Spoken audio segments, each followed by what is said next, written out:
This control board is bad, but you wouldn't really be able to tell. So I was here the other day and the customer basically said that in the morning the furnace wouldn't turn on and randomly around 2 o'clock it would start up. But when I came here the other day, I tested it and the unit ran fine. I came back today. This time, thankfully, the furnace wasn't doing anything. No LED code or anything, but I was calling for heat. On the schematic, the inducer, if you follow the black wire, follow it and it goes into this pin right here.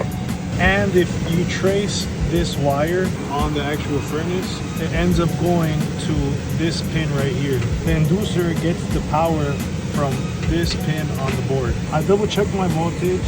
I tested from R to W and I had 24 volts. But then when I would test from neutral to the pin, I had nothing. I then turned the switch on and off a couple times and I finally had a voltage 120 volts at my pin.